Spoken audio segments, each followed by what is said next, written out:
the class. All right. What's up? What's up? What's up?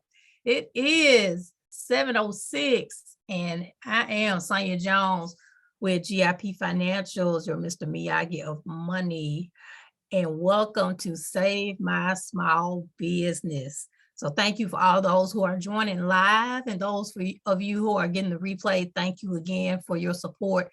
This has been to date the webinar with the most registrants. We have close to 40 registrants for this webinar. So I think you guys did it. I greatly appreciate you sharing my services and all that good stuff from the bottom of my heart to yours. I greatly appreciate it.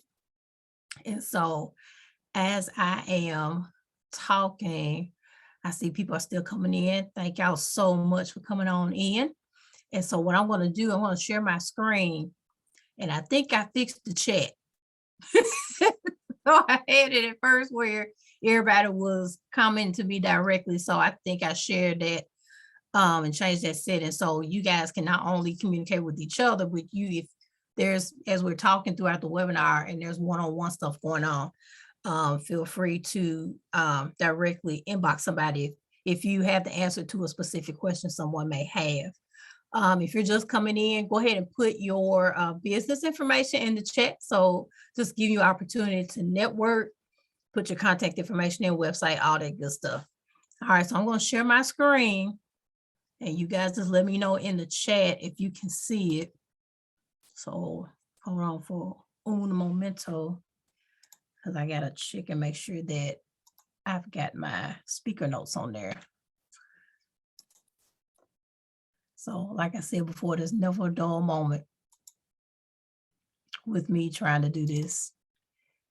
Technology, child, I tell you, what's the truth?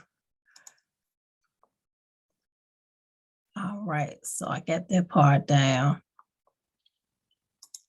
And let me share the screen. All right, let me know if you can see the slide. Send me something in the chat.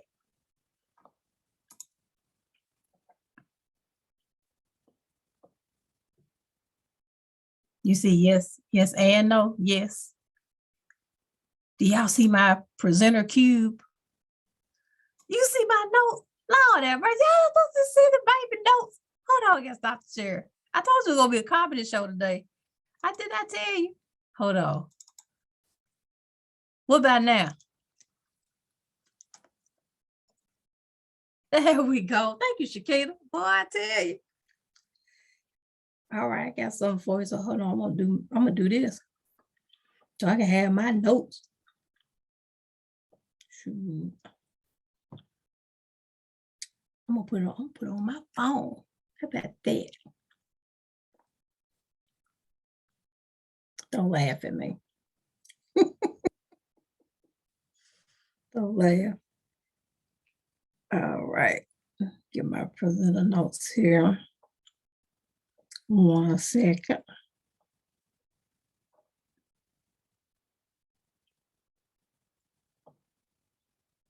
I think this is it. Let's see. All right, well, I tell you what, we're just gonna wing it. But yeah, I remember that song. All right. So without further ado, let's see. Hold on with that. Oh, I put that up there at the top. All right, let me see if I can get, there we go, hot dog.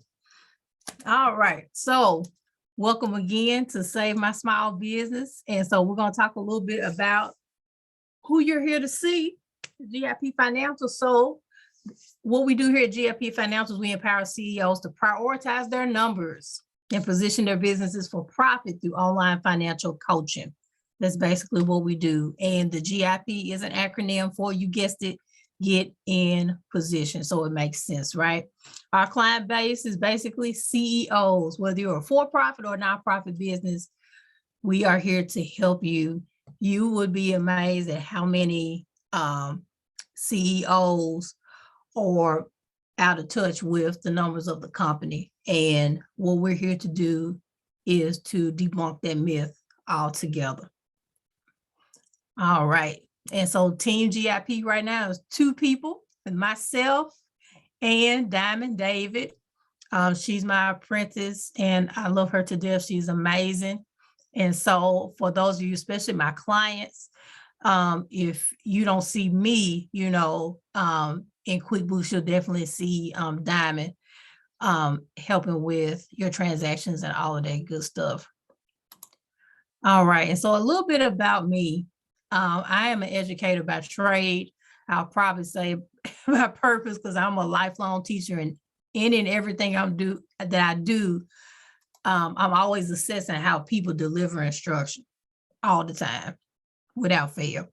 And this is year 20 for me. I actually started when my oldest biological son, Euro, was 3 months old. Yep, little fat chocolate baby. So for the first 12 years, I was a music teacher at New Hope Christian Academy, for those of you here who are in Memphis. And I also did, I think it was at least one school year with Memphis City Schools at that time, because I was pregnant with Jaira, and he's now 16 years old. And so while I was at New Hope Christian Academy, my principal at the time was called to another assignment to start a charter school in South Memphis. And at the time, not only was I teaching music, but I was a full-time church musician. I ran a piano studio, and my parents and I, we were investing in real estate. So we had like a property management slash, I guess you say property management business, and we owned a block of properties in Fraser. And so of course that was a lot. And so as our real estate property management business was growing, I wanted to work part-time. Unfortunately, New Hope did not afford me that opportunity to work part-time. So I resigned. And so in the summer of my resignation, I just got married, remarried, and I saw my former boss at a funeral for one of our former coworkers, and he was starting Vision Prep. And so he asked me, could I help him part-time to do some admin stuff? I was like, sure, why not? And that started, was it September 2013, and I never left. And so from there, I started as the operations manager. We had a back office finance and ops support team out of, I want to say it was Nashville at the time. And I basically learned everything that I needed to learn from them. And as their fees started going up, it just made sense for us to start doing our stuff in-house. And that's why you have to have the faith and the push of good leadership, right? And also my peer at the time, who was our principal, she was like, you can do it. You can do this stuff better than I can do it. And so I was like, okay. But nevertheless, I went on ahead and did it. And when I tell you there were years of frustration and stress and tears, but it made me who I am today. And so I'm grateful for that. It was a lot of, self-starting and learning things on the fly, and a lot of relationship building. And so because of that, I'm grateful, and I've learned a whole lot. And so with that, excuse me, I was able to kind of figure out through the longevity of the school, like what would be some of the skills that I would need to, to work on. So therefore, that's what you see here, the Certified County Finance Officer. That's run by the University of Tennessee. Is actually 2 certifications that you can get. There's also a Certified Municipality Finance Officer as well, for like city finance officials that you can get through UT, as well as Georgetown University has certification in education finance. And that came right before all of the ESSER funding and the CARES Act funding started flowing through the state, through the schools and stuff like that. And last but certainly not least, I am a QuickBooks Pro advisor as well. And so education is great. The more skills that you obtain, all my CEOs online know that it just makes you more valuable, right? So I'm grateful for that. So now, as you heard at the beginning of the webinar, I call myself the Mr. Miyagi of Money, and this is why. So as I was, dibbling and dabbling in vision prep, trying to be, director of finance and ops, one of the things that we love to do is to partner with our stakeholders, and not just our business partners in the community, but also our vision prep parents who have special skills and offer services. And we provide, opportunities for them to render contract work. And so, so with that being said, we would have, parents that will come and paint for us, prepare treats for us, for the staff, all that type of stuff, which was great. But some of them were not aware of, what came with running a business. One in particular, the blessed W-9. Oh, yes. And so what would happen is I would have a parent that would, do about $600, $700 throughout the year worth of treats. And when it was time to, at the time, this was before we actually had, established a standard operating procedure for getting those things filled out prior to paying out people in the check. You would have thought that W-9 was a big old bug or something like, here, take this bug. Oh, take that. And it just caused a lot of disruption about, getting this W-9, because of course they didn't want to report that income. And so what that taught me, especially as a finance officer, is that you have to explain the why of everything that you do. Because a lot of entrepreneurs and vendors see, especially schools, as cash cows. Like, we don't have to report this stuff to the state. Every penny that we have to report and that we give out, we have to report it to the state. And so I had to start not only explaining it, to our stakeholders who we did business with, but we also started making it policy. Before we render the payment, you have to complete a W-9. And those simple systems just eliminate a lot, a lot of foolery. So with that, because we kept having that particular experience happening a lot, in addition to vendors wanting to be paid through PayPal through friends and family. Yeah, that was another one. I was like, well, you know what? I see a need here, that there are a lot of people who want to start their business. They're creative. They have initiative. They want to do something, to increase the lifestyles or improve the lifestyles of their families, but they don't know the basic financial fundamentals. And so this is how GIP came into fruition. And so I describe kind of how I coach and how I teach my CEOs about finance, like Mr. Miyagi did with Daniel and the Karate Kid. Because Dan, got bullied at school. He wanted to, do karate. So, he can, pop, pop, pop on the people. And so he hooked up with Mr. Miyagi. But Mr. Miyagi was like, I need you to paint the fence, wax on, wax off, sand the floor, all that stuff. And Daniel didn't understand why he had to do all of these things. But Mr. Miyagi was trying to basically develop his technique for the moves that he was going to eventually, teach him.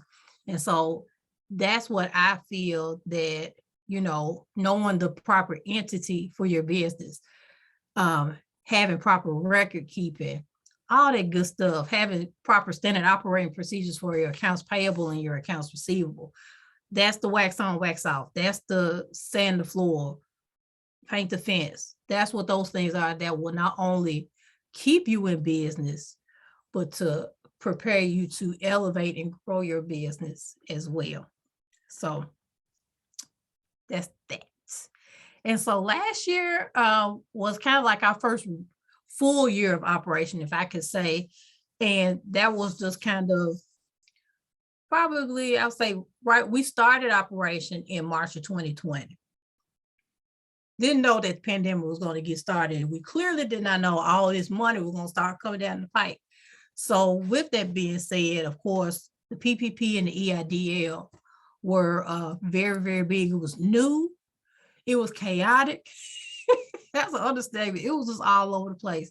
And so with that, I feel like GIP just came in at the right time, and we helped several CEOs and businesses apply for not only PPP and EIDL funding, but also with local funding as well.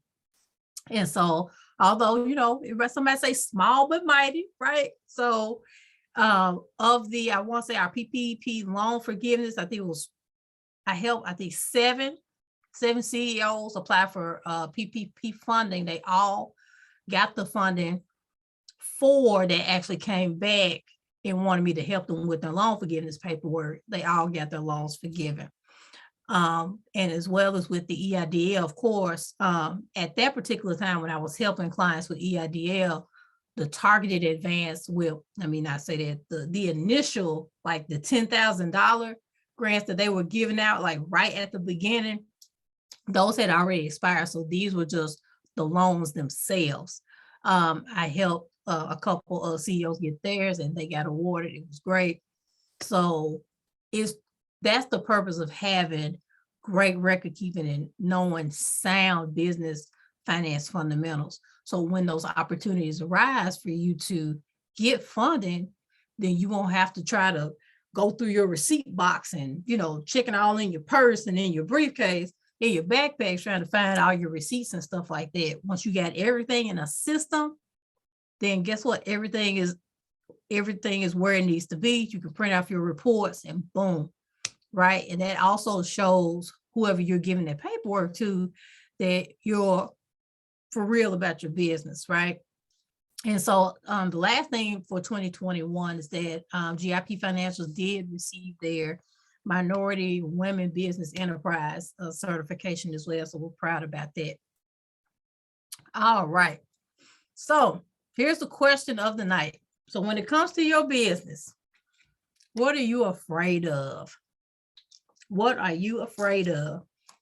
So that's one of my favorite memes, little dude, like, just imagine that's you looking at the IRS or looking at, oh, it's tax time. I don't want to handle that. So I was very intentional about the registration form, as all of you guys, when you registered, I had specific things that I wanted to know about the challenges that you were currently experiencing.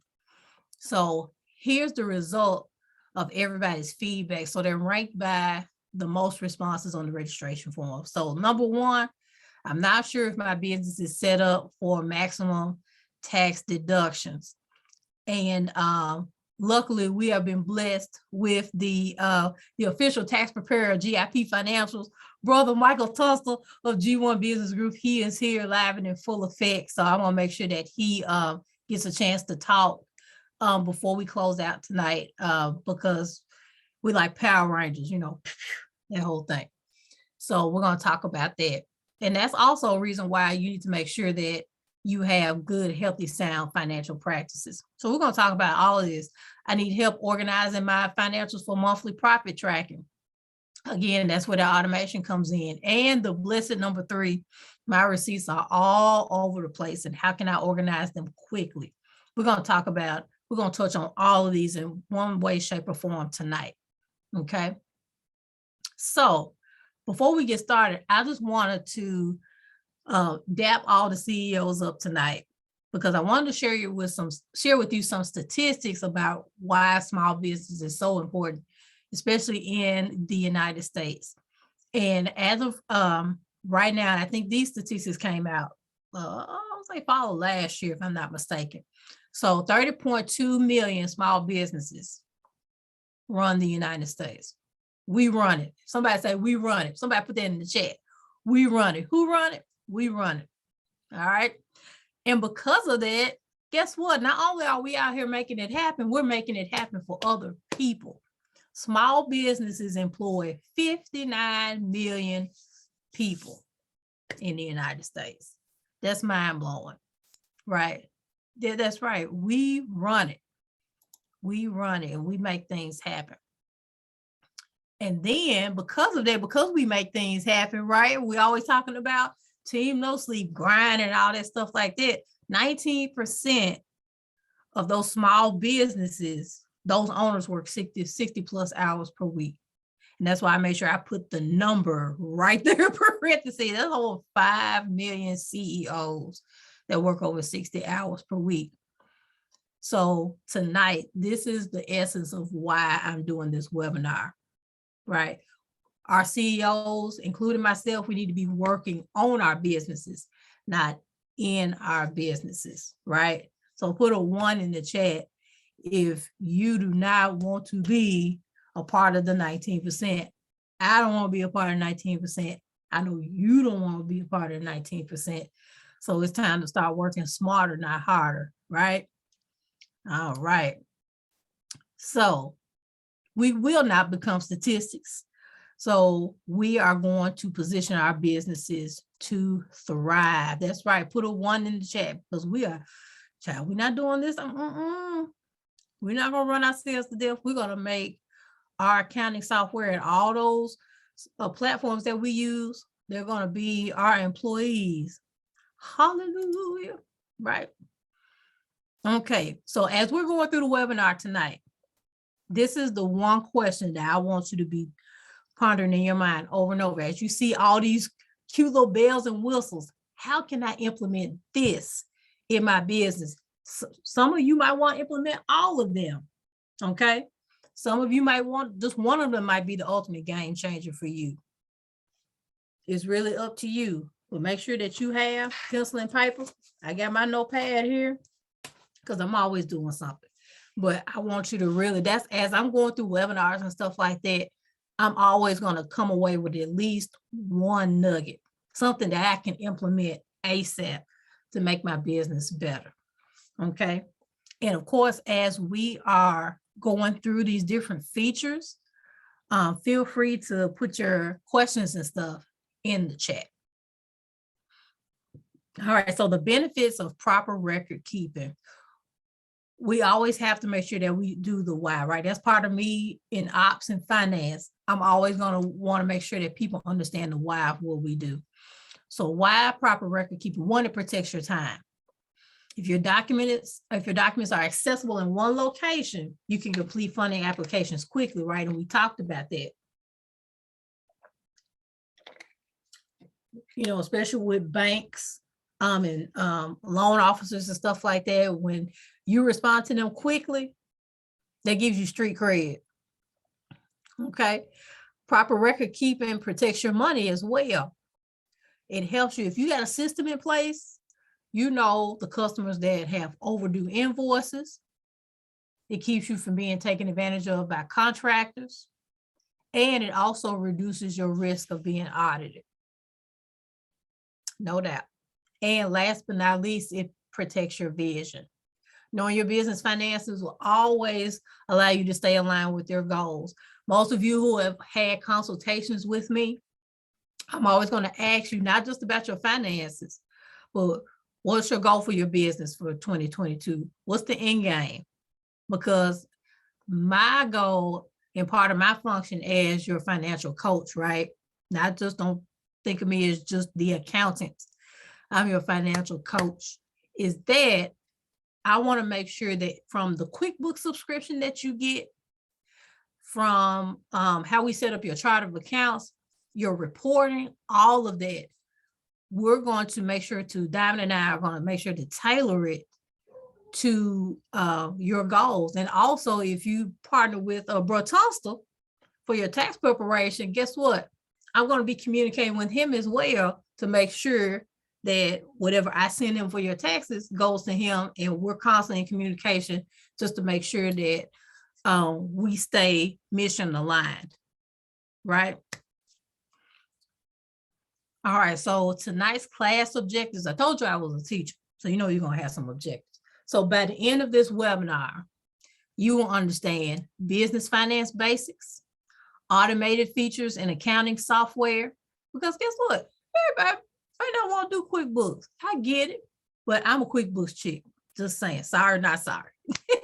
And integration of third-party software. One of the reasons why I love QuickBooks so much is because it's user-friendly.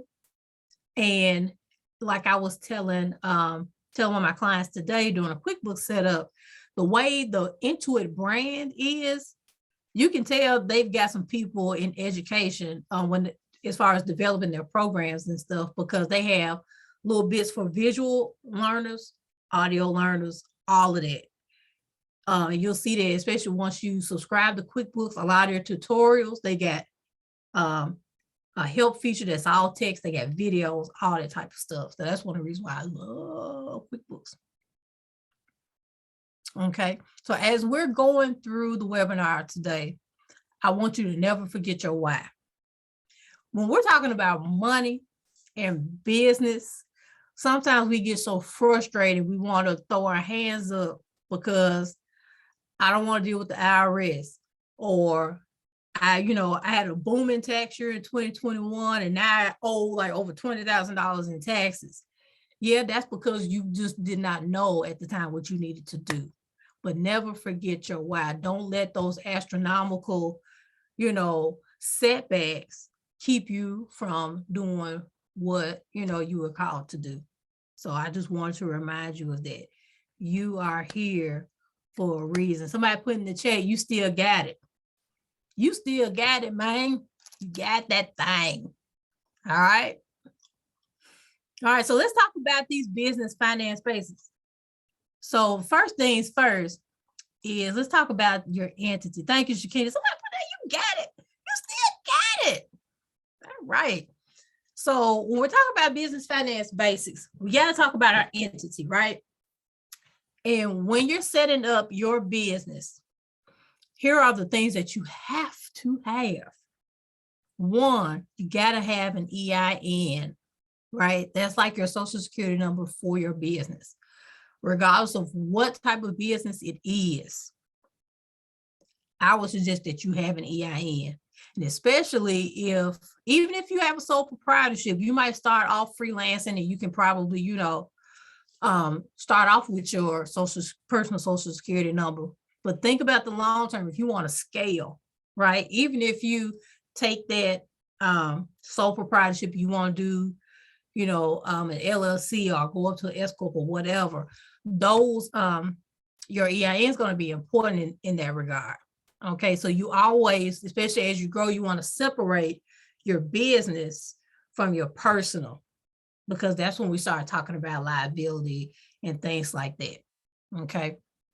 Second thing, your county or your city business license. This is just really street cred, right? You got to make sure that you have that paper, especially in Shelby County, $30. Go ahead and get it. All right, your entity registration from the Secretary of State. If you're going to be an LLC or a partnership, make sure that you register that with the Secretary of State. If you're in a partnership, make sure you have a signed partnership agreement. Any signed documents for any entity changes or dissolutions, you got to make sure that you have that as well. You're Dun & Bradstreet, right? If we're all in business, the goal is to establish business credit. That starts, you get your Dun & Bradstreet number, I would say, as soon as you get your EIN, right? Number 7 is the most critical of them all. If you are running a business, you must have a separate business bank account. Number 7 is the main reason why a lot of people did not qualify for the PPP. Number 7, because they did not have a business bank account. And a lot of, especially when the first round of the PPP came about, that's the reason why a lot of the banks, because it was up to the banks, the SBA gave really the autonomy to the banks to decide who was going to get that funding. And banks were thinking, from a risk standpoint, I would rather mess with the big boys than mess with the little boys, because the big boys get street cred. And guess what they get? Business bank accounts. A lot of the people, and especially like I said, I get what they were trying to do, because anybody can say I got a business, but it's going to be these particulars right here that's going to separate, the authentic from the non-authentic. Let's see how I did that. Right. So make sure that you have a business bank account. If you are a nonprofit, you got to make sure you have your 501c3 and your tax exemption documentation. Got to have it. Okay. So we're talking about business finance basics. And another thing that I noticed as well, that a lot of the clients that I've talked to, or prospective clients, they get these 4 particular roles mixed up. Or they assume that one role does the task and responsibilities of another role, and it doesn't really work out that way. So I wanted to make sure that I gave clarity on these 4 roles here. And so what you have is the bookkeeper. The bookkeeper is kind of like the personal organizer. If your business is the closet, your bookkeeper is the personal organizer to the closet. They're making sure everything is properly documented, organized, so you can get to it easily. Right? That's the sole purpose of the bookkeeper. Then you have the tax preparer. So in most instances, the tax preparer is going to be just the you give me your information, I'm going to put all the numbers that you gave me on the tax form, I'm going to file the taxes, and we're done. That's pretty much it. It's pretty much transactional. That's the basics of that. Every tax preparer is not the same. Some people assume that the tax preparer is also the bookkeeper, and that is not the case. Some people assume that the tax preparer is also the tax planner. Those are 2 separate people. I had a client that let me talk about the tax planner, and then my story will make sense. So the purpose of the tax planner is to help you reduce your tax liability. That's the primary purpose of the tax planner. Sometimes the tax preparer may also be the tax planner. Sometimes your bookkeeper will also be the tax planner, right? Because especially like how we do it at GIP, as we're going through and organizing your transactions, because you got to think about it. I'm thinking about your goals. We're thinking about your goals. And also we're thinking about your tax liability. We're thinking about that throughout the whole entire year. So as I see that you're making income up to a certain extent, like say if your net profit after all of your gross revenue and your operating expenses comes to over 40,000 or more, it's time to start talking about changing your entity setup to an S Corp. And that's where Brother Tunstall comes in, right? I had a client, a new client that had an accountant, had a tax preparer, for some odd reason, had a business, booming business, extremely profitable, had a net profit of almost, I would say about 90K, all about $25,000 in taxes.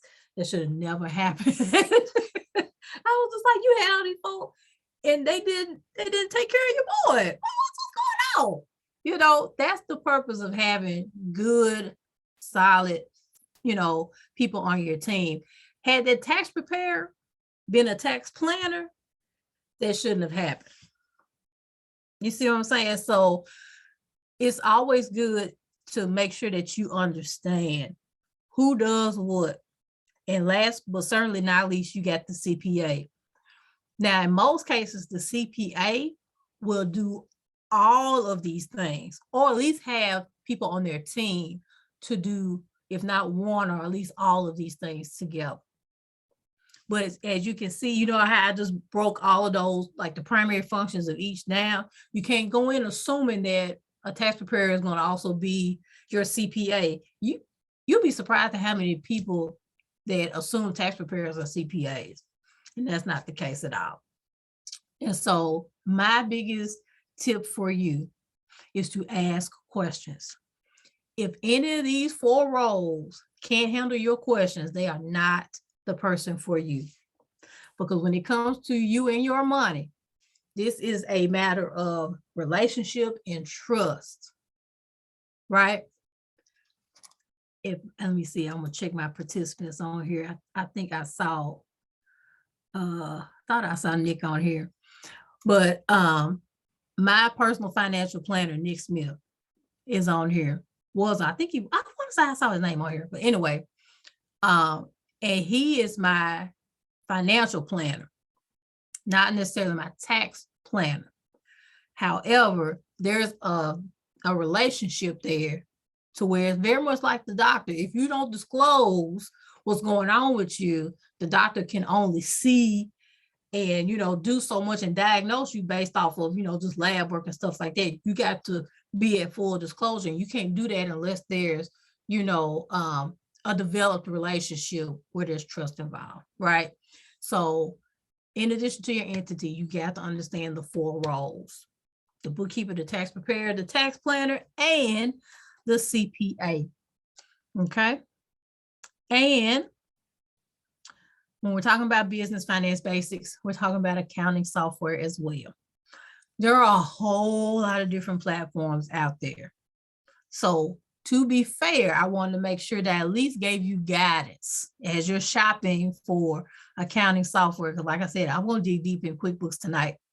But if you're looking for accounting software, think about these 4 things. Why are you using the software? What's your primary focus for the software? Because all softwares don't do the same thing. And then also, like I said, if you hire, a professional, you're going to make sure that that person is thinking long-term about your business. You don't want to be in a situation where you're constantly changing platforms or changing subscriptions with your business, only if absolutely necessary. Okay. So are you using it primarily for record keeping, for budgeting, for payroll, to collect money, to pay your vendors? So those things have to, you got to keep those things in mind. Second, who will use and or have access to the software? God, this is so important. This is so important. If you are a for-profit business, your CEO and your CFO, or they might be titled as the controller. Those are only 2 people. Those are only 2 people that should have access to the software. The CEO and whoever is the financial officer of your business. Okay. If you are a nonprofit, the CEO, the CFO, and the board treasurer. Those are only 3 people that need access to your accounting software. And even in that, the one thing about QuickBooks is not only can you assign users, but you can also assign those users specific levels of access. That's important too. All right. Desktop versus online. Do you want your accounting software to have just desktop access or online access? If your accounting software has desktop access, keep in mind there's only 1 user per device. You might need to have or purchase several licenses. If you have, like, for example, if you got for-profit, you got the CEO and then the CFO. You might have to purchase 2 licenses if you're using like QuickBooks Desktop or something like that. And if you do something like that, and like say in the pandemic, people had to start pivoting to remote, you might also have to use some type of like cloud desktop server or somewhere where everybody can access that particular desktop version of the software. It can be a little cumbersome because we actually use that in my full-time job. We use QuickBooks Desktop, but our accounting firm, as well as our sales, we just use a remote desktop, and that's how we access the software. But also, if you choose to do online, that's going to be the easier one. And also it's going to be more secure because it's coming from, the cloud. So just some things that, you might want to consider. And then also I put on here mobile app access. When I tell you, and Bro Tunsil recently had sent the email out about hiring your kids. That QuickBooks mobile app access, you can have your chief receipt officer, your 8-year-old, your 10-year-old, your 15-year-old. If they don't want to be a social media manager, you can make them the chief receipt officer. Take a picture of these receipts and add them in that QuickBooks app. They're on the phone anyway. They're on the phone that you pay for anyway. Just saying. Man, don't work. Don't eat. Just saying. So if you're not using accounting software, please know you are not maximizing your money. You got to make sure that you have a system that's working for you where you can see what's going on, right? And also, where I talk to my clients as well, a lot of my clients come to me in most situations during tax time and they're already panicking and they're like, I can't take it anymore, right? Which is cool. That's why I'm here. However, my goal is not to just give you the fish. I want to teach you how to fish, right? Because God forbid, anything can happen. I can go on the glory, anything can happen. I want you to still be able to access your finances and also be able to interpret your finances as well, right? I told you I was an educator, so everybody that's under me is going to know what their money and stuff looks like. Okay. So yeah, check in. I know it's a lot. How you feeling? We're not even into the nitty-gritty of it yet. Y'all good? Check in with me. You good? Shakina's good. Denise, you good? All right, I got you. Shout out to the inner circle. I see a couple of my inner circle sisters in here. I appreciate that.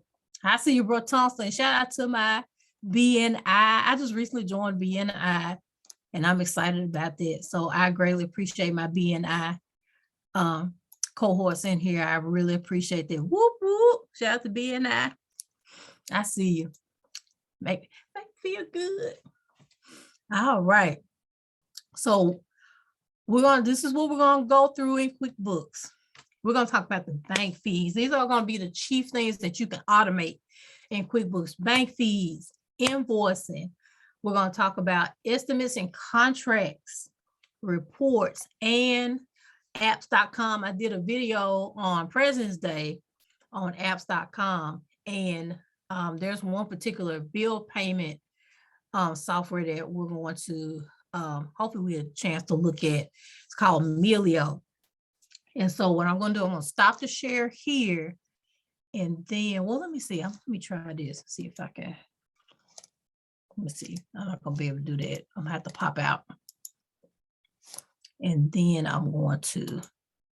Now, one other thing that's cool about QuickBooks is that once you subscribe, there is a sample company that's in there that you can kind of play around in, so you won't mess up your own numbers.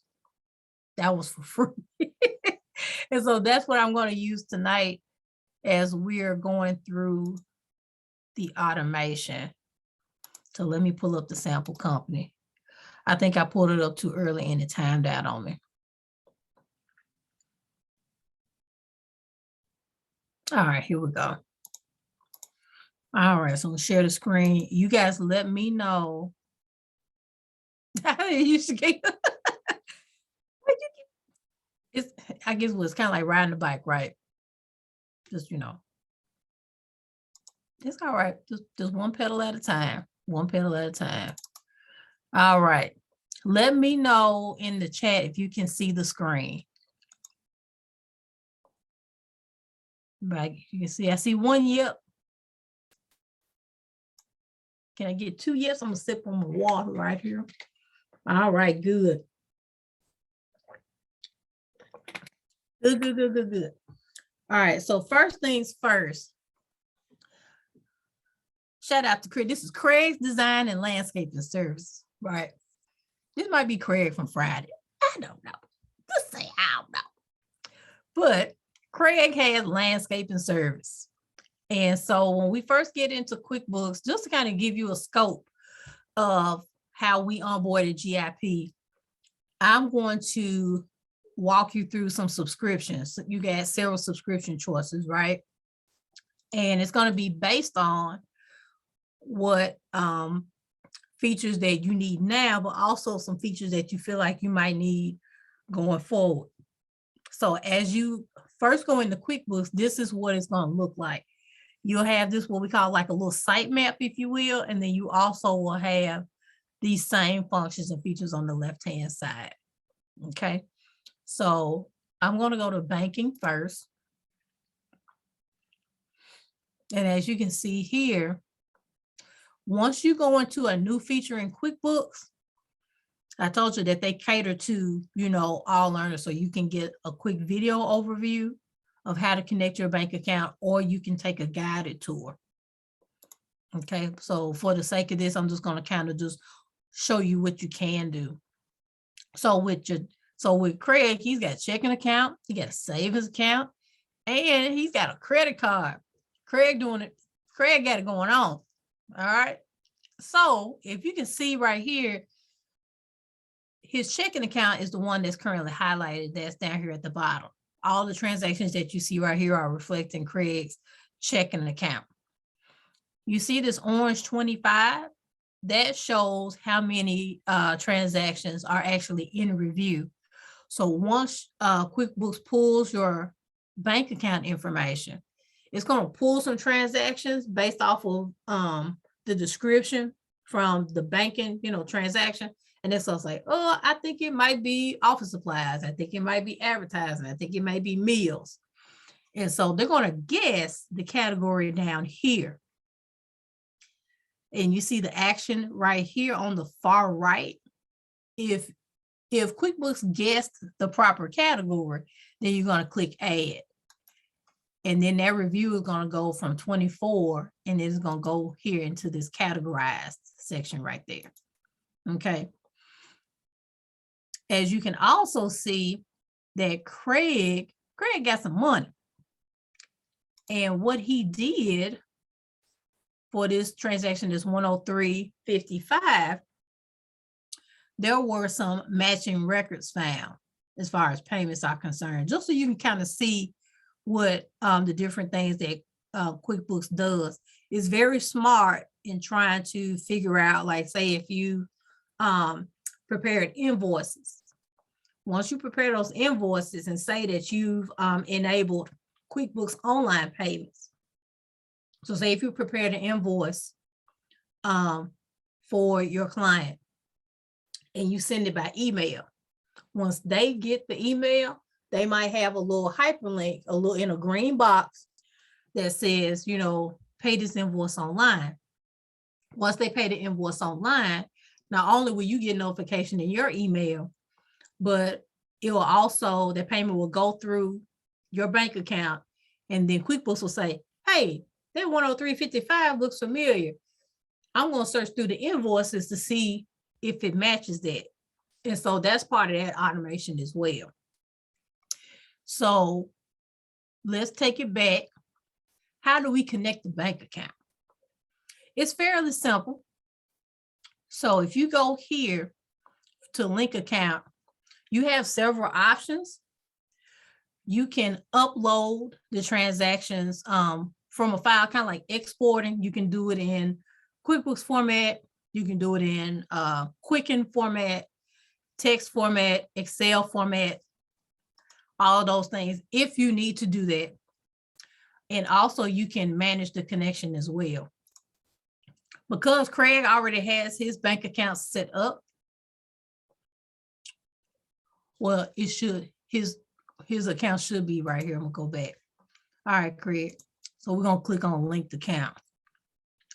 So if you click on link account, and as you can see, they have most of the major banks here. And if you have like a local bank, you should have the choice either to enter the bank name or put in the URL of your bank. And then you can log in from here. And then once you log in from here, then it's going to pull all those transactions. It's going to ask you, like, how far back do you want to go? Especially, I guess, in this instance, you might just want to go back to January 1st, 2021, try to keep things, so you won't get overwhelmed. And it'll pull all your transactions, and then it's going to look just like it did down here, minus all the matches and stuff. It's going to primarily look like these at the top. Okay. So that's that part. Now, the biggest trick of the automation when it comes to your categorizing is going to be this little trick right here called the rule. Okay. What the rule does is that you're going to create a setting to say every transaction that has this particular information in it, I want you to automatically categorize it as XYZ. So with that being said, we're going to go back to Craig's checking account. Let's get a good one. All right, let's go to Chen's Gas. All right, so QuickBooks automatically categorized it as an uncategorized expense. We're going to categorize it as gas. Okay. So instead of trying to, in most situations, you would just put in whoever the vendor is, and that would be Chen's Gas. And then under the category, we will put, you know, not gas and electric, that's utilities, but for, let's see, you should have travel. So, well, either travel or, oh, let me try fuel. Depending on the subscription. There we go. Or you'll have automobile fuel. Hold on, something in the chat. Let me see. Okay. Nature. My payments come in through my first order. Okay. So, gotcha. So we're going to talk about that too. And especially in that regard, because there are also, especially for those of you who have specific services, like I have a client that is a nail shop owner, and she has like several platforms. She uses Style, was it Schedulicity, something about a Style, something. And this will also go for PayPal and Cash App and Stripe as well. Because if you receive a payment through Stripe or PayPal, and those platforms go directly to your business bank account, you won't necessarily need to integrate like your therapy software to QuickBooks, or your, like the Style Seat, that's what it's called, Style Seat to QuickBooks and stuff like that. QuickBooks is only going to be concerned about what's coming in and out of that bank account, if that makes sense. It uses Stripe, same thing, right? So in those regards, I would not connect Stripe to QuickBooks. I would not connect PayPal to QuickBooks, because what that's going to do is going to end up recognizing that income twice. So if I were you, if you use any type of third-party software, with the exception of QuickBooks Payments, because of course that's its jam, right? You're just going to connect those platforms to your bank account. When the bank account recognizes Stripe, Style Seat, your therapy software, all of that, that transaction from your bank account is going to pull in through QuickBooks, because that transaction is what's going to be on your bank statement. And your bank statement is going to be what's required for your reconcile. Clear as mud? Got it? Exactly. Exactly. So we don't want no double transactions. No double transactions. So let's talk about this blessed rule. Thank you, Nisha. Great question. Great question. So we're going to create this rule for the gas. And so we're going to call it Chen's Gas.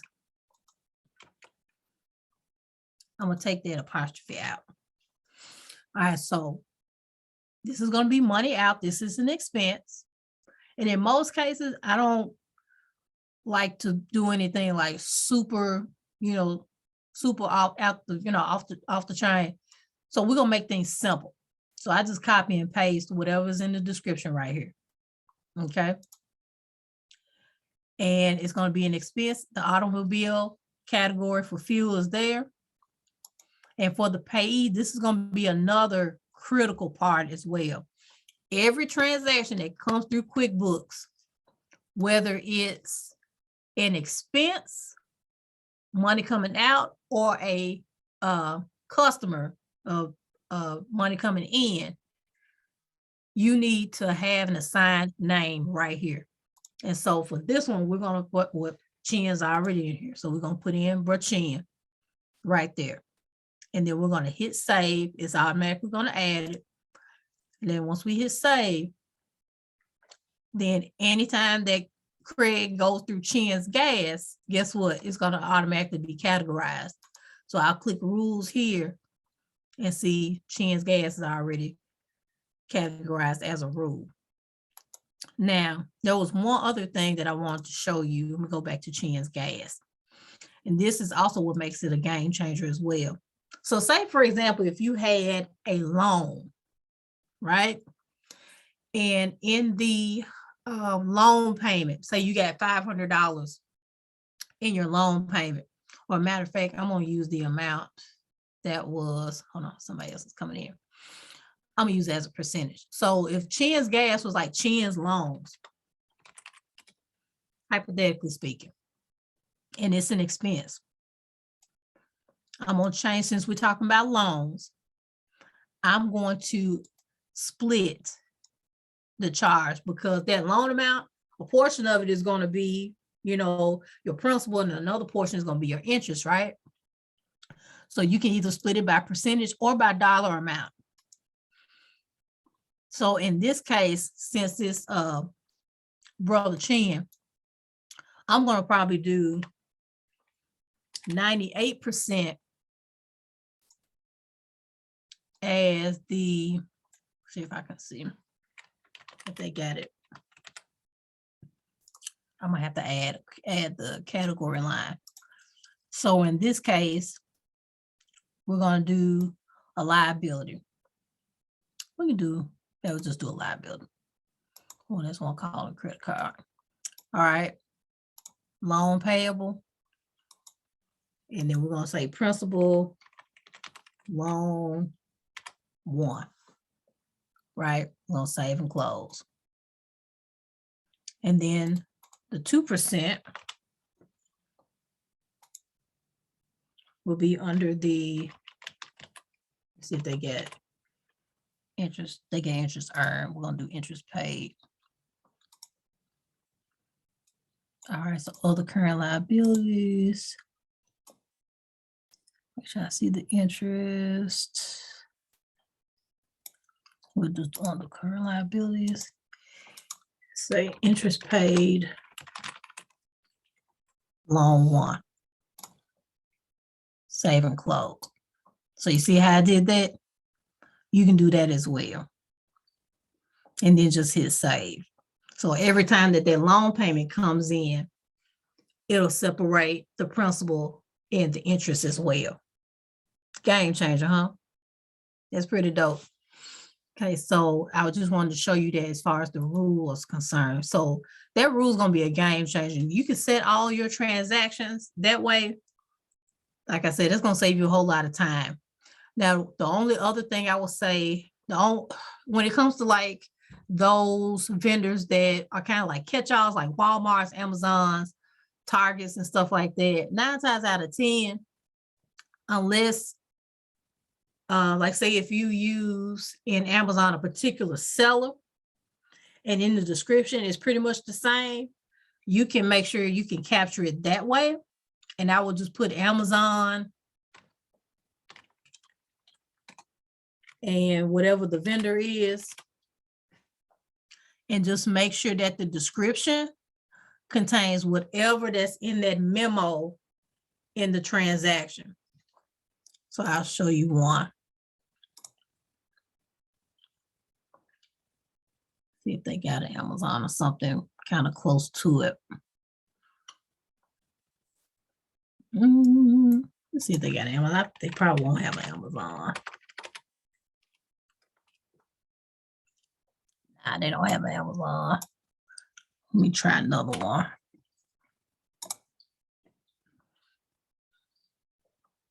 All right, I'm just gonna pick one.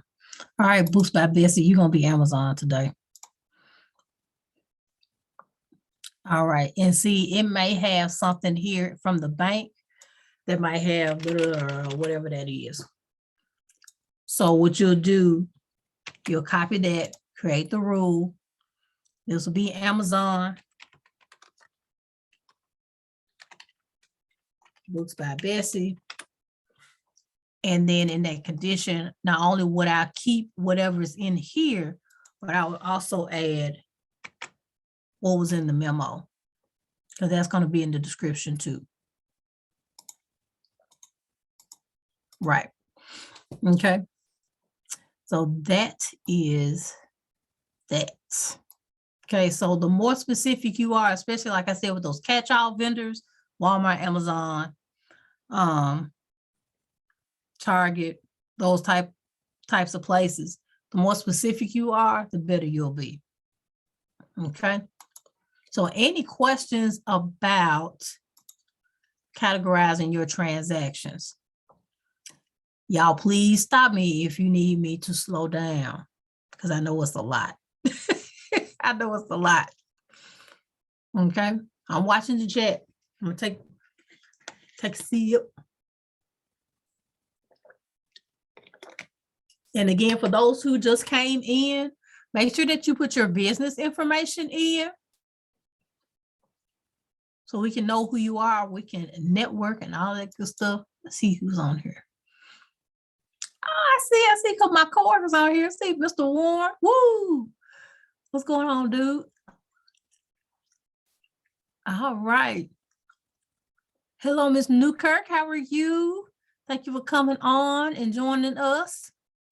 All right. Going once, going twice.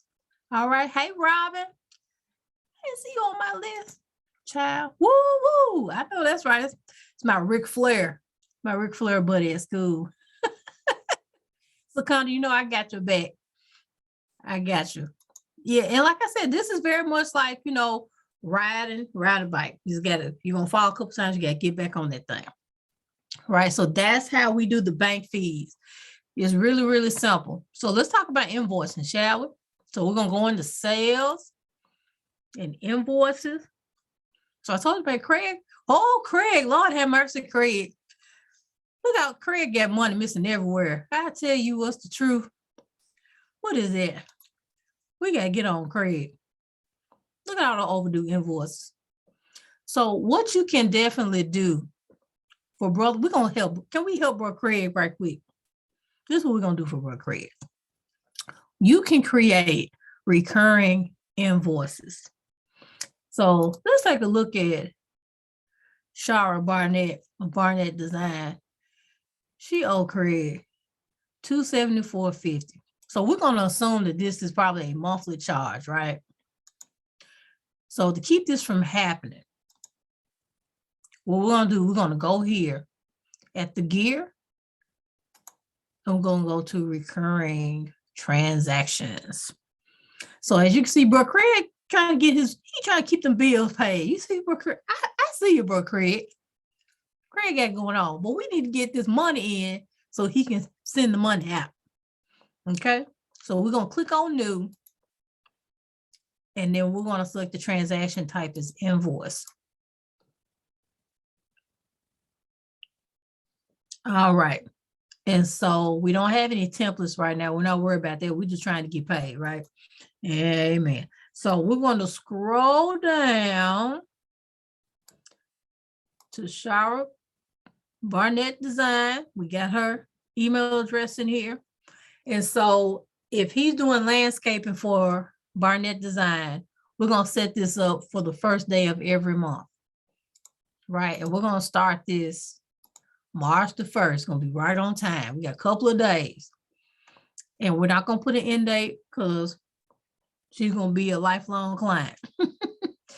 Whatever your terms is, if you want to do on receipt or net 30, it really doesn't matter. It's up to you. But what that does, it allows QuickBooks to track how long it's been since your client, has paid you.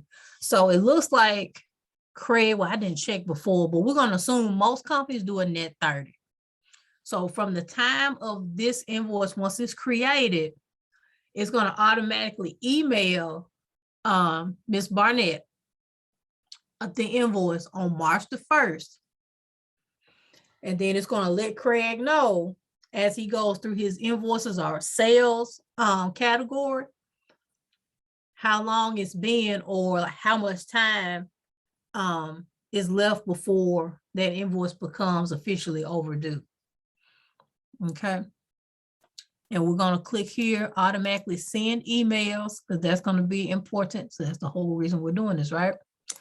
So for the product or service, this is another thing that you can do to kind of keep yourself automated and organized. If you offer different tiers of services or different products, you can add those things here.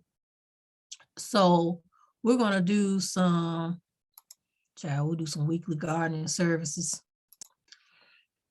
4 weeks in a month, right? Well, she said it was $274.50.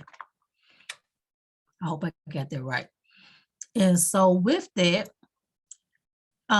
because he is a service, we're not doing sales tax. So we're going to keep that as it is. And then from here, unless you got something that you want to put in the invoice, we're not doing a statement. Or if there's anything you want to include in the attachment, that's totally up to you. Whatever that you want the customer to see every month, that's up to you. And then from here, you'll just click Save Template. And now we've got, that's just a survey. And now we've got Miss Barnett. So we're not going to have this again. Right? So now you got another thing where you can set up your invoices and get them, hopefully collect your funds on a regular basis. So I'm going to go back to invoices and say right here for Miss Barnett. So in this situation, he's got a lot of overdue payments, right? What he can do in this situation is, I don't know how to see which subscription he has. So I'm gonna just do it the simple way. If need be, he can send a reminder.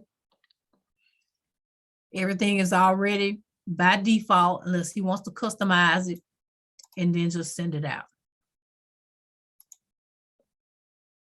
And just do that. Okay, so that's another way where you can automate things. Let me see. Bro Tunstall, is there a way to provide a discount for those that pay the invoice within 10 days? Okay, within 10 days of the due date or within 10 days of the date that you issue it out? So if they pay within 20 of the 30 days, is that what you're saying?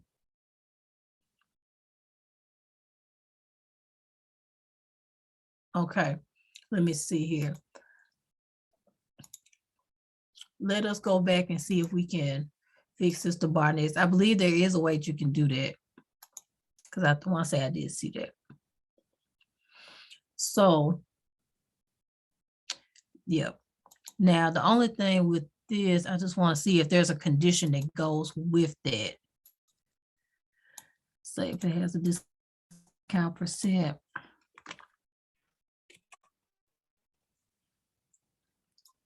Let me see if I can see. Reminder. There should be. Let me see. I bet you if I was you, Bro Tunstall, what I would probably do, I would probably set it. Let me see here. Oh, I hear some background noise. What we got? Calling me. Oh, okay. Calling me. That's all right. You go ahead and mute yourself. That's fine. No problem. All right. So what was that? Okay. If you go here, and I put net 20. Oh, Lord, I can't speak. Discount. Do in fixed number of days. And do 20 days. I would hit save right there. And then I would think that discount will probably come in that way. That's something that we'll probably have to look into to see. Because I was thinking if it was going to be here, was 2 ways you could probably do it. If it's not here, we probably have to create a template. I'm thinking the template is probably going to be the better way to go. But not to say that it can't be done. But that would probably be the way that I would do it. I would probably either set it as the net 20 discount and keep the 10% here. But if you're going to do something like this, I would make sure that you add this in your engagement letter. Because what will happen is if you set this net 20 discount and it shows that the invoice is overdue, then for some, you're going to have to kind of take that discount out. But what some customers will do, why you change the price on me? Why you change the price? And if you don't have that in writing, then that's going to be a whole nother situation. So if you're going to do something like that, I will first make sure that you've got that somewhere in your written agreement or engagement letter. Okay. But I believe that it would be, I'm pretty sure a template will probably be the best thing, because like I said, what you don't want to have happen is set the net 20 up and then have to go back and, kind of redo it. But if it comes to that, then hey, it is what it is. But just, and I think too, just think from a long term, I know we want to, give incentives, but also kind of think of, is that worth you adding that extra step in there if people are not going to take advantage of it? Just some things to kind of play around with. Okay, gotcha. Yeah, but I want to say, yes, it is. You can definitely do it. I would probably say in this invoice, let me see. Now you got me thinking over here, Brother Tunstall, because nobody actually has asked me that. But I want to say you can probably create an invoice template. Now I got something I can create on YouTube. But Bro Tunstall, that's why you the man, Bro Tunstall. Too much. Expand my capacity. Yeah, I think that's probably what we're going to do. We'll write that down. How to create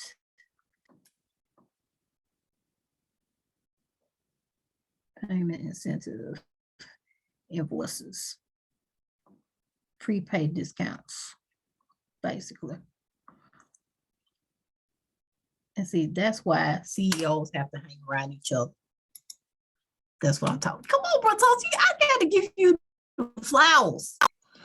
All right. So any questions about invoicing?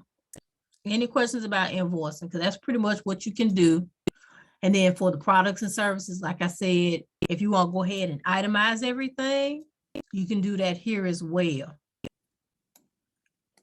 So if you go to new, you get inventory, non-inventory. Most of us are service people, so I'm going to click that. You can put the name of your service. If you have a category for your service, like Craig already got his stuff planned out, he got it going on. You can put here, I sell this product and service to my customers. If you have a set rate, you put that there. And especially like if you have what's like inventory, you got cost of goods sold, you can click this box as well. Okay. If you have to do sales tax, QuickBooks can do sales tax as well. You can edit the sales tax here, or on the far left right here under reports, you see taxes, you can set your sales tax up there as well. Okay, gotcha. All right, so any questions about invoices? Any questions about that? Okay, while we're in here, I wanted to show you estimates. Now, I don't know if Brother Craig has his Docusign saved up with his, no, he doesn't.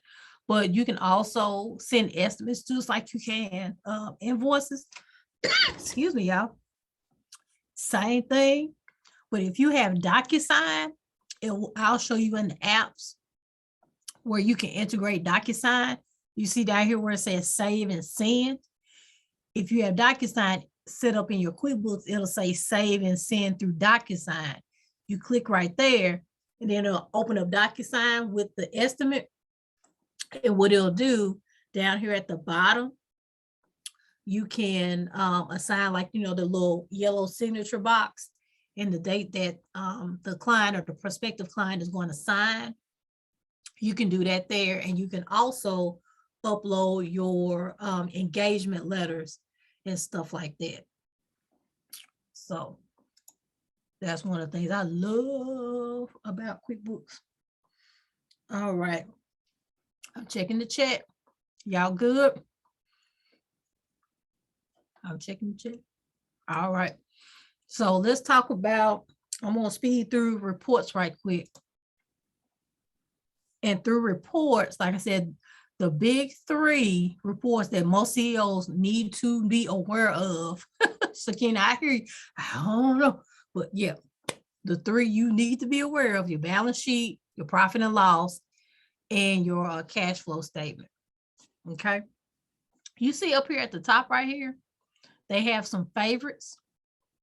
QuickBooks, depending on how your company is set up, it's already going to have the majority of what we call the standard reports already.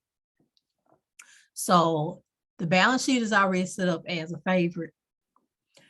You got the profit and loss, then the statement of cash flows. If I click the star green, then it's going to come up here at the top as well. I would only put the accounts receivable agent summary. What this is just showing you all the people that owe you money. That's what that is. So you probably want to keep that thing up there anyway. So as you can see for the agent summary, it shows you the clients that owe you money and how, how old those amounts are. Okay. So like I said, QuickBooks is going to give you like tons of data that you want to see. It can also show you transaction reports by vendor. It'll be easy for me to type it up here. So you got your transaction list by vendor, expenses by vendor. So you can see how much you spending, every month or year to date, stuff like that. You can split it up by month or whatnot. A whole lot of stuff. That's if you invoiced through QuickBooks, right? No. This actually is like, say, for example, even if you don't invoice through QuickBooks, like say you just get a general deposit, right? Let me go back for a second. So if you go to sales, we're going to go to all sales. Good question, Shakina.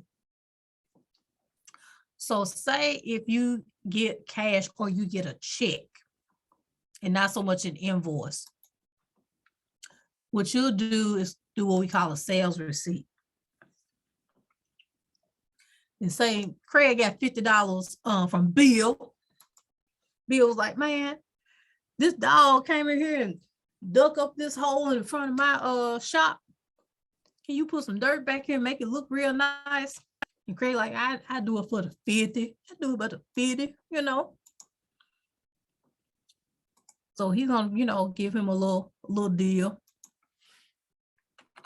with $50. And he's got it right there. And when he deposits this, or the payment method rather, it's gonna be cash. And then when we record this,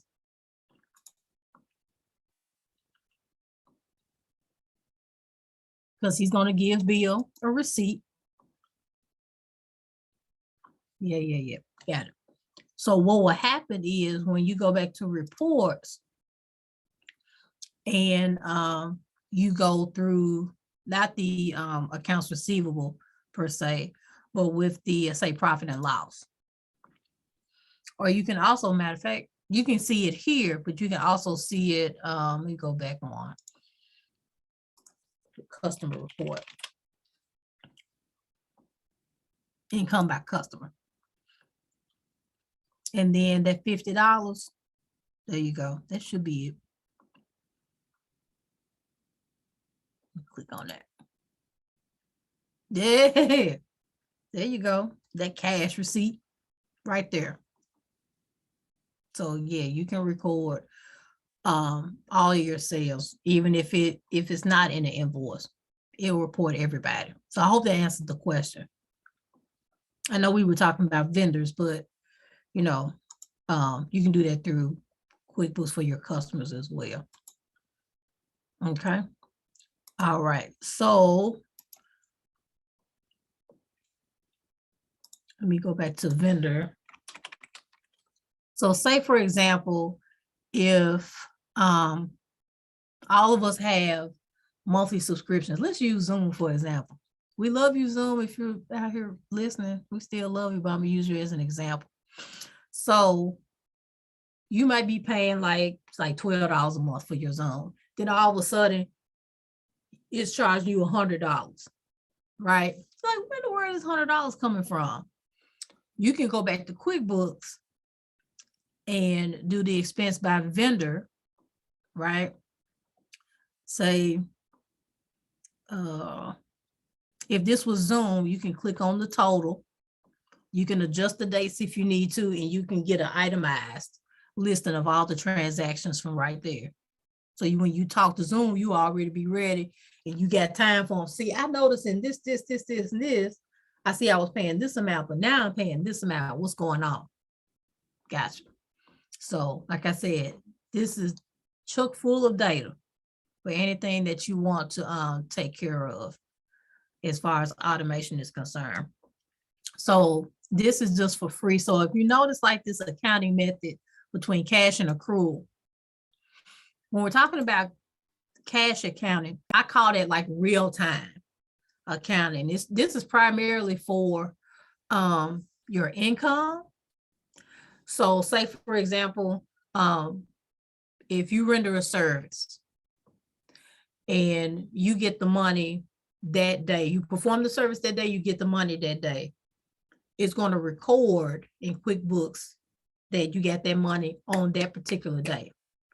But what if you have a monthly client that you got set up to pay you every month, but instead of them pay you on the 1st, they pay you on like the 15th or something like that. In the cash method, it's going to show that payment being recorded on the 15th. So say if it was due to you, like say this is a customer that overpaid, well, missed the payment. It was due March the 1st, but they didn't pay you till April 15th. That payment is going to show in the cash accounting method on April the 15th. But if you were in the accrual method, what the accrual method is going to do is that it's going to show how much money you should have received in that particular month. So it's going to show the invoices that that you scheduled that you were supposed to receive money on. But then it's also going to show those payments. It's going to show those payments also in that time, but it's going to show the difference. I know I didn't probably explain that right, but it's going to track the amount of money that you're supposed to get in April. And then it'll show the money that you actually received, that time as well. So you're going to see it kind of in two different ways. This is primarily it's good for nonprofits when they're doing like donations and like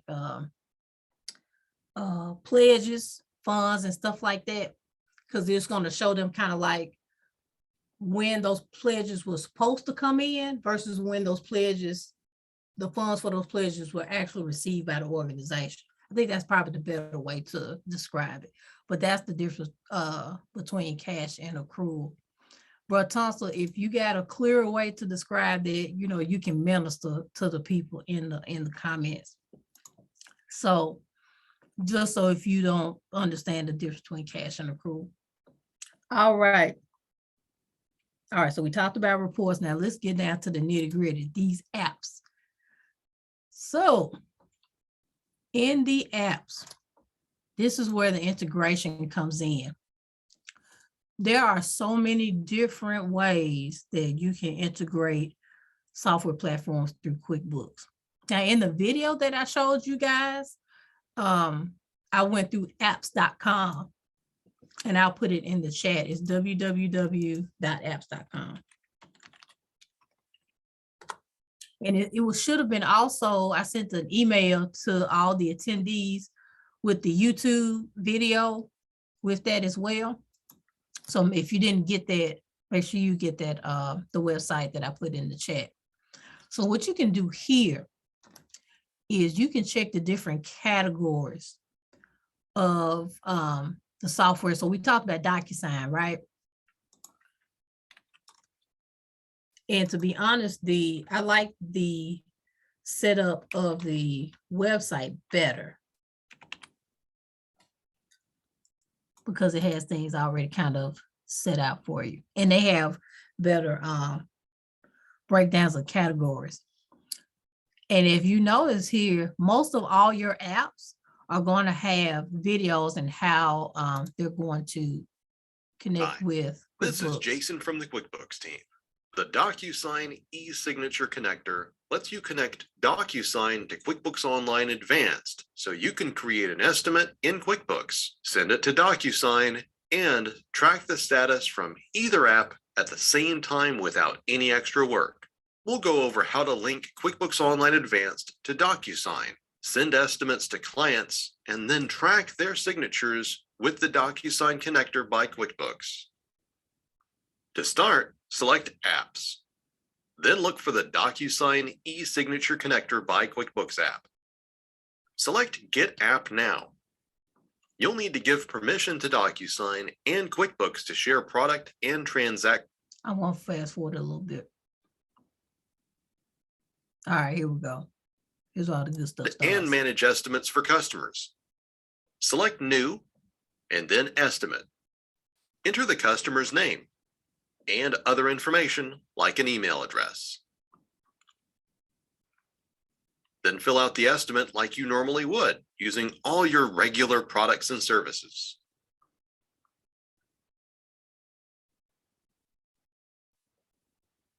Once everything's ready to go, select Save and Send with Docusign.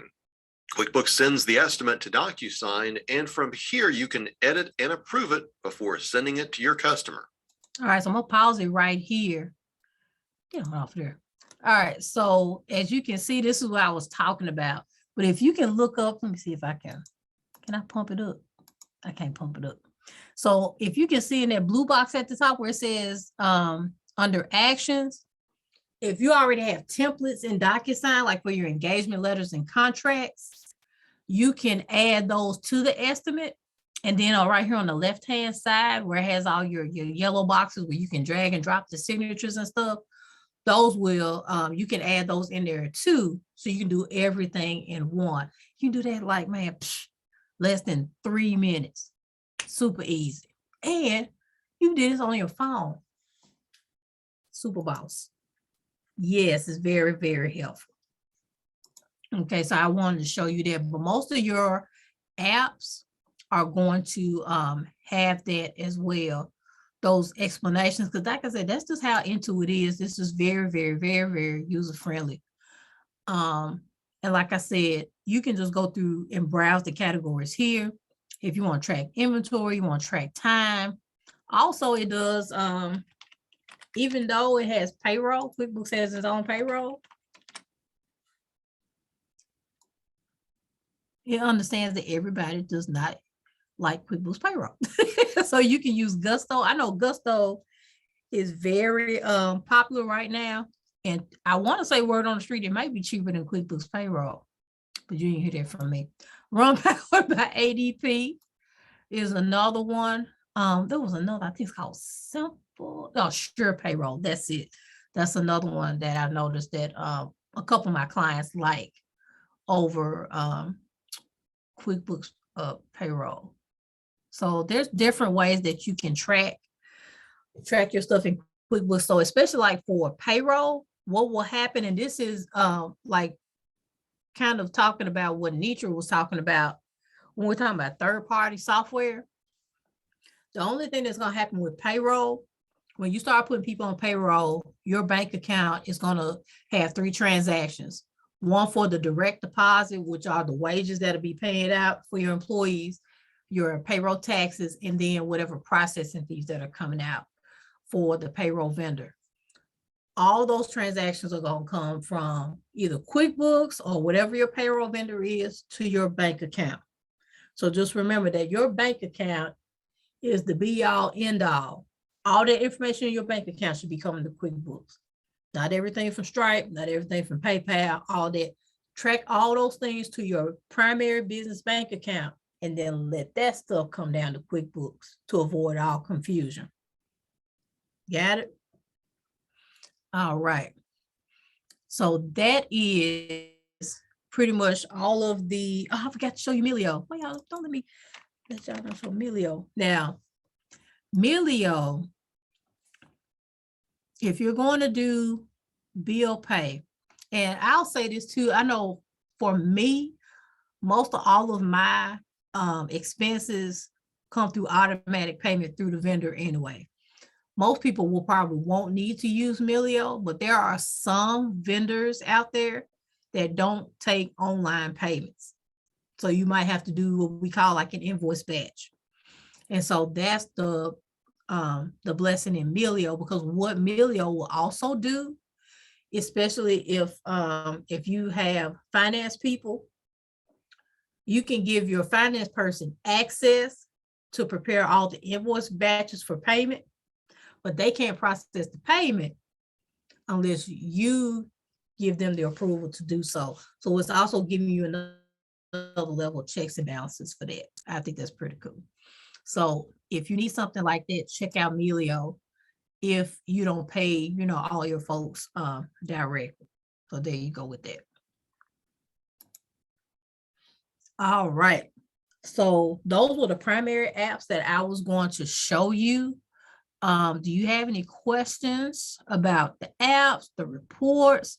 Are y'all thinking about which features you're thinking about implementing? Put it in the chat. Give me at least one thing you're thinking about implementing to automate. Give me at least one. Somebody put in the chat. What you got? You think about hiring someone? Well, you can do that too. Come on, save time and save money, because remember, you're hiring people that have the expertise to get this stuff done, right? Let's not say no more fees. We're going to say investments.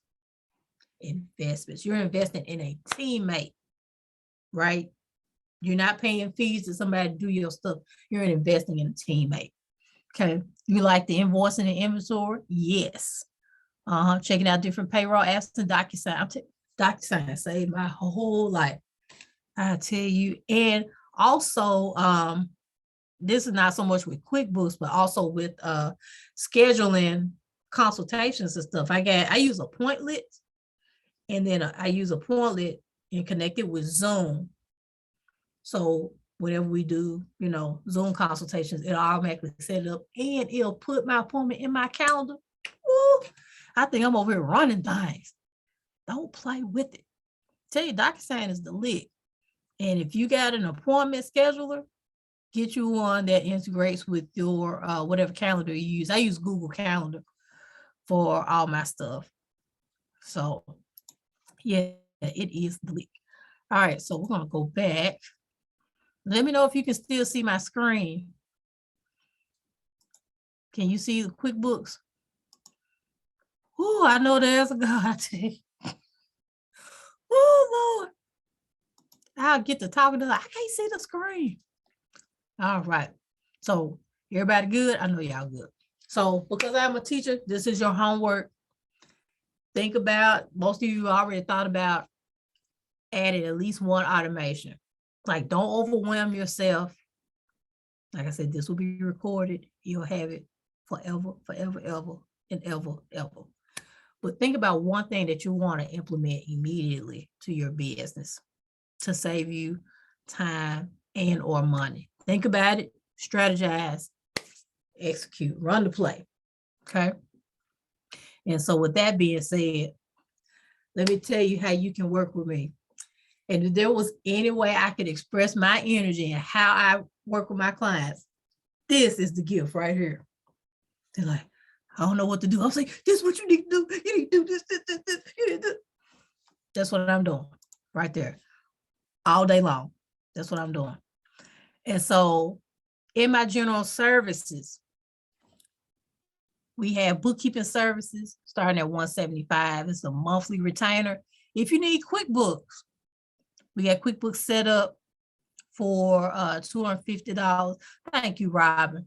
And like I said, we got a lot of self-sufficient folks on here. I've got, CEOs like saying, I just need the QuickBooks. I think I'm gonna be all right. Okay. So with that QuickBooks set up, you got $250. And what I do, you get 2 hours with me. I'm gonna basically show you everything that I showed you tonight on how to automate your stuff. And then if there's some specific things that you need for your business, then I'm gonna tell you how to operate those things as well. In the bookkeeping, what we provide for you, like I said, it's going to be that virtual CFO experience. So we're going to categorize your transactions every month. I'm going to print off your P&L, your balance sheet, and your cash flow statement. I'm going to walk you through what I see, any trends based off of your goals and stuff like that to see if we're aligned, if we're in track. As we're getting ready for, tax season, I'm looking at how we're going to reduce these tax liabilities. We're trying to get you to as little or as zero, but also that's going to be a goal too, because hear me clearly, especially if you're trying to apply for funding, it's not always good for you to have a loss on your income taxes, but that's another webinar for another day. Okay, look at that. Thank you, Secunda. I tell you, I like Draymond Green on the people now. So with grant and loan assistance, if you need funding, there are still plenty of grants out here and you want to make your numbers look nice and pretty, come holler at me. That's what I do. If you need services beyond the virtual CFO experience, we do payroll, accounts payable, and accounts receivable. So what that looks like is if you need us to set up like your customers, your recurring invoices and stuff like that, we can do that for you. If you want us to set up your bill pay, we can do that for you as well. And why bookkeeping? I think we already talked about this, right? Save you time, money, and we're here to protect your vision at all costs. And so this is tax time. And like I said, I think I said this on our meeting with BNI. If you don't see your friends, when you start talking about taxes, they just start like, they start like Fred Sanford, like I'm having the big one. Bring them to me. And what we're going to do is what we call the end of year tax preparation. And so what this investment includes, we're going to set that client up in QuickBooks. That's a separate setup fee, but we're going to categorize, get all those transactions and stuff set up. It takes us at least about 8 weeks to get those things categorized, because my goal is to make sure that you have your financials so you can get them to your tax preparer before the April 18th deadline. Okay. So like I said, this is about investment. So that's what that end of year financial setup entails. And also with that, now, because we're past the 1099 vendor check, we'll still do that, but just know if you have to file 1099s, there's going to be a penalty for that, at least right now. But if you are a committed client and you start working with me now, those vendors and those 1099s will already be set and sent out the top of January 2023. So just keep those things in mind. And see, that's why you need to have somebody on your team so you'll be aware of that. So any vendor that you're paying services for over $600 within your calendar year, they're going to need a 1099. So that was for free. All right. And again, we're not just talking about, we're not just talking about fees, we're talking about value. So you're investing in somebody who's looking out for your best financial interests, right? We're saving time and money and positioning your business for success.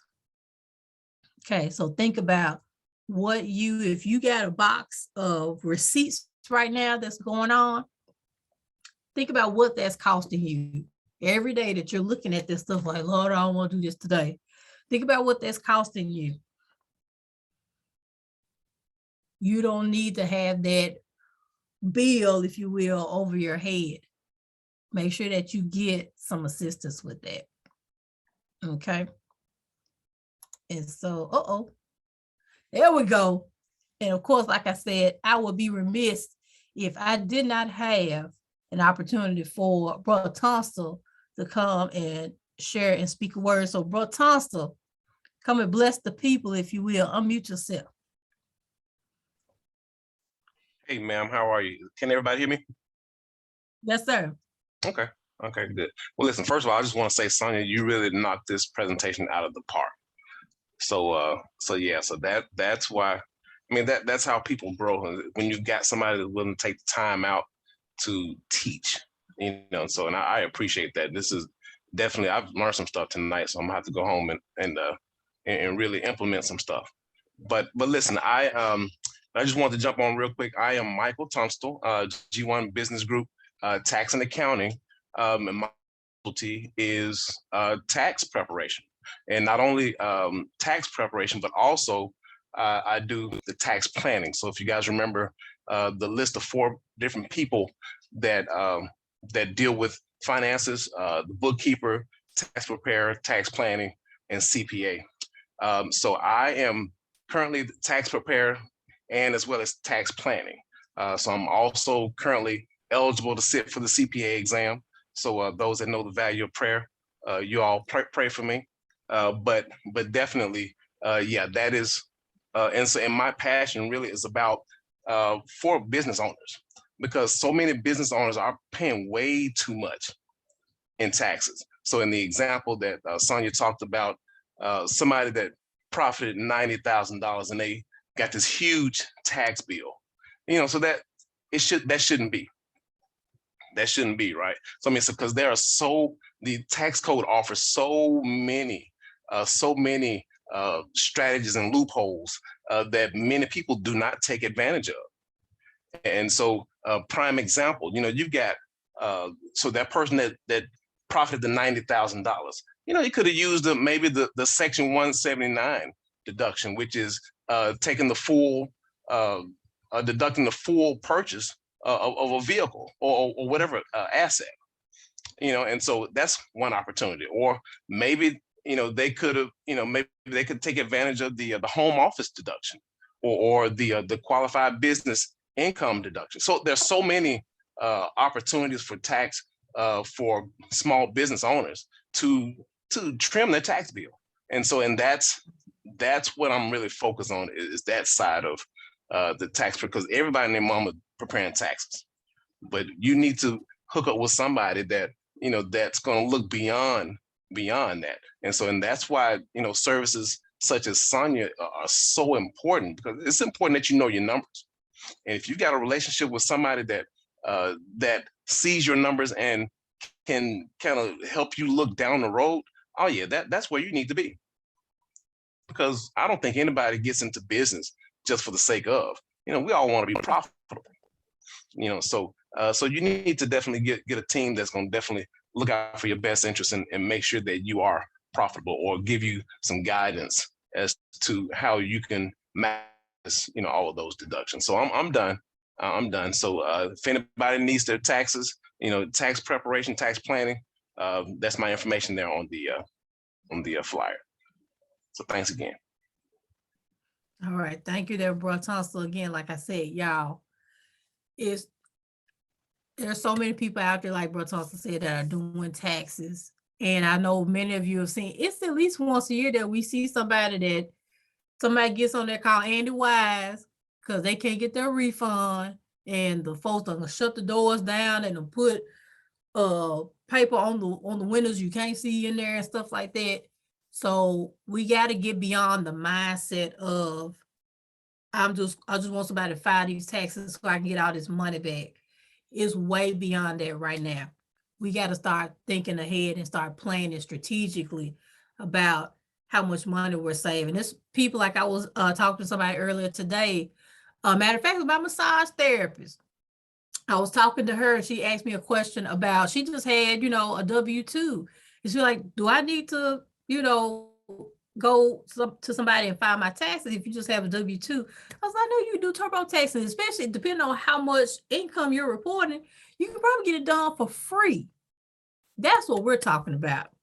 We want to make sure that we're empowering people to not only acknowledge them for where they are, but empower them where they are as well. You know how much you can save, even though you might be getting $6,000, $7,000 back. Think about how much money you could have probably actually gotten that you not paid. The tax person probably getting at least $1,000 of that, just because you want their refund in 7 days or less, or the next day, or however they get the rapid stuff going on. So we're like Mr. Tunstall said, but Tunstall said, we're trying to make sure that we're also changing mindsets of our CEOs as well. So you can be impactful to not only your family, but your clients as well. So I hope tonight blessed you, that you got some type of information, that you're implementing at least one thing. All I ask is that you just show a sister some love. I'm on Facebook, I'm on Instagram. My videos are on YouTube. Shout out to Shakina, because she gave me some advice on how to do my YouTubes. Bro Tunstall, you were right, because she also said that I need to break up my video. I like to teach. I'm so sorry. I like to teach. So just make sure y'all, if you got buddy CEOs that need financial assistance, come holler at me. If you need assistance, go to gipfinancials.com. At the top right, it says schedule a consultation. Make sure you fill out that form. Again, I'm going to share the replay with everybody. I would love for you to go on GIP Financials on Facebook. I'm also on LinkedIn under Sonja Jones. Just give me a little blurb. I sure appreciate it. I sure appreciate it. Thank y'all so much. I greatly appreciate all the kind words. And so with that being said, it is 8:52. I'm not going to hold you, but I hope that something was implemented here tonight, or something was said that you will implement tonight. I appreciate all you guys. Thank you so much. You have a good night and enjoy the rest of your weekend. All right. Bye, y'all. See you later, alligators.